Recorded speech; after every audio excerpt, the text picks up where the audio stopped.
दोस्तों, आप सबको दिनेश दधीची का नमस्कार। आज आपके लिए बर्टोल्ट ब्रेख्त की एक ऐसी सशक्त कविता का भावानुवाद हिंदी कविता के रूप में प्रस्तुत कर रहा हूँ, जिसमें उन्होंने आने वाली पीढ़ियों को यानी हम सबको संबोधित करते हुए बहुत ज़रूरी संदेश दिया है। आप जानते हैं कि उनका रचनाकाल 20वीं सदी का फर्स्ट हाफ है, जिसमें लोग दो विश्व युद्धों की विभीषिका के साथ साथ ढेरों अन्य मुसीबतें भी झेल रहे थे। तो इस कविता का शीर्षक है टू पोस्टेरिटी। ओरिजिनल टेक्स्ट आपको इसी वीडियो के नीचे मिल जाएगी। इस कविता को कवि ने 3 भागों में बांटा है, तो प्रस्तुत करता हूँ ब्रेख्त की कविता आने वाली पीढ़ियों के नाम, आने वाली नस्लों के नाम। पहला भाग। सचमुच अंधकार के युग में रहता हूं मैं, ईमानदारी से बोला गया शब्द तो अनर्गल है, चिकना माथा कठोर दिल का लक्षण है, और जो हंसता है उसने अभी भयानक खबरें सुनी नहीं हैं। सचमुच अंधकार के युग में रहता हूं मैं, ईमानदारी से बोला गया शब्द तो अनर्गल है, चिकना माथा कठोर दिल का लक्षण है, और जो हंसता है उसने अभी भयानक खबरें सुनी नहीं हैं। आह, कैसा युग है यह, जबकि पेड़ों का जिक्र करना भी लगभग अपराध है, क्योंकि ये एक तरह से अन्याय के बारे में खामोशी जैसा है। और वो जो चुपचाप चलकर गली के पार जाता है, क्या वो मुश्किल में फंसे अपने दोस्तों की पहुंच से बाहर नहीं हो गया? आह, कैसा युग है यह, जबकि पेड़ों का जिक्र करना भी लगभग अपराध है, क्योंकि यह एक तरह से अन्याय के बारे में खामोशी जैसा है। और वो जो चुपचाप चलकर गली के पार जाता है, क्या वो मुश्किल में फंसे अपने दोस्तों की पहुंच से बाहर नहीं हो गया? यह सच है, मैं अपनी आजीविका कमाता हूं, पर आप विश्वास कीजिए यह मात्र एक संयोग है। मैं ऐसा कुछ भी नहीं करता जिससे भरपेट खाने पर मेरा हक साबित हो जाए। संयोग की ही बात है कि मैं बच निकला। अगर मेरा भाग्य साथ नहीं देता तो समझो मैं खत्म था।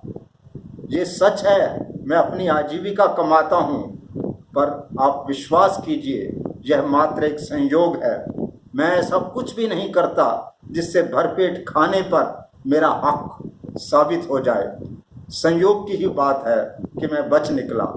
अगर मेरा भाग्य साथ नहीं देता तो समझो मैं खत्म था। वे मुझे बताते हैं खाओ पियो खुशी मनाओ कि तुम्हारे पास ये है, लेकिन मैं कैसे खा पी सकता हूँ जब मेरा खाना भूखे लोगों से छीना गया है और मेरे पानी के गिलास पर किसी प्यासे का हक है, और फिर भी मैं खाता पीता हूँ। वे मुझे बताते हैं खाओ पियो खुशी मनाओ कि तुम्हारे पास ये है, लेकिन मैं कैसे खा पी सकता हूँ जब मेरा खाना भूखे लोगों से छीना गया है और मेरे पानी के गिलास पर किसी प्यासे का हक है, और फिर भी मैं खाता पीता हूँ। मैं खुशी खुशी समझदार बन जाऊँगा। पुरानी किताबें हमें बताती हैं समझदारी क्या है। दुनिया के संघर्षों से बचो, अपना जो थोड़ा वक्त है वो बिता लो, किसी से डरो नहीं, हिंसा का प्रयोग ना करो, बुराई के बदले भलाई करो, इच्छा की पूर्ति नहीं बल्कि भुला देने की क्षमता समझदारी कहलाती है। मैं इसमें से कुछ भी नहीं कर सकता।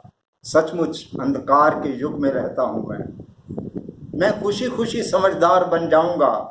पुरानी किताबें हमें बताती हैं समझदारी क्या है। दुनिया के संघर्षों से बचो, अपना जो थोड़ा वक्त है वो बिता लो, किसी से डरो नहीं, हिंसा का प्रयोग न करो, बुराई के बदले भलाई करो, इच्छा की पूर्ति नहीं बल्कि भुला देने की क्षमता समझदारी कहलाती है। मैं इसमें से कुछ भी नहीं कर सकता। सचमुच अंधकार के युग में रहता हूँ मैं। दूसरा भाग। मैं शहरों में तब आया जब अव्यवस्था का आलम था और भूख का शासन भी। मैं इंसानों के बीच आया विद्रोह के समय में, और विद्रोह में मैंने उनका साथ दिया। धरती पर रहने का जो समय मुझे मिला था वह इस तरह व्यतीत हुआ। मैंने नरसंहारों के बीच खाना खाया, मेरी नींदों पर हत्याओं का साया पड़ा हुआ था, और जब मैंने प्यार किया तो उदासीन होकर प्यार किया। मैंने प्रकृति को अधीर होकर देखा, और धरती पर रहने का जो समय मुझे मिला था वह इस तरह व्यतीत हुआ।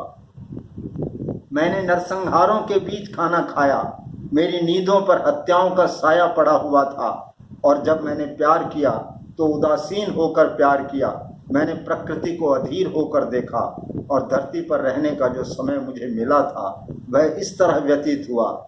मेरे वक्त में गली कूचे रेतीले दलदल की ओर ले जाते थे। मेरे बोलने से हत्यारे को मेरी खबर हो जाती थी। मैं कर भी क्या सकता था, लेकिन मैं न होता तो शासक ज़्यादा सुरक्षित होते। यह थी मेरी उम्मीद, और धरती पर रहने का जो समय मुझे मिला था वह इस तरह व्यतीत हुआ। तीसरा और अंतिम भाग। तुम जो उस बाढ़ से बच निकलोगे जिसमें हम डूब रहे हैं, तुम जरा सोचना। जब तुम हमारी कमजोरियों की बात करते हो तब उस काले दौर की भी बात करना जिसकी वजह से वो पैदा हुई। तुम जो उस बाढ़ से बच निकलोगे जिसमें हम डूब रहे हैं, तुम जरा सोचना। जब तुम हमारी कमजोरियों की बात करते हो तब उस काले दौर की भी बात करना जिसकी वजह से वो पैदा हुई, क्योंकि हमने अपने देश को उससे ज़्यादा बार बदला जितनी बार अपने जूते बदले। वर्ग युद्ध में उस वक्त निराश हुए जब सिर्फ अन्याय था और उसका कोई प्रतिरोध नहीं था, क्योंकि हमें कुछ ज़्यादा ही अच्छी तरह मालूम था। गंदगी से नफरत करने से भी चेहरा सख्त हो जाता है। अन्याय के विरुद्ध आक्रोश से भी आवाज़ कठोर हो जाती है। अफसोस, हम जो रहम दिली की नींव डालना चाहते थे खुद रहम दिल नहीं हो सके, क्योंकि हमें कुछ ज़्यादा ही अच्छी तरह मालूम था। गंदगी से नफरत करने से भी चेहरा सख्त हो जाता है। अन्याय के विरुद्ध आक्रोश से भी आवाज़ कठोर हो जाती है। अफसोस, हम जो रहम दिली की नींव डालना चाहते थे खुद रहम दिल नहीं हो सके।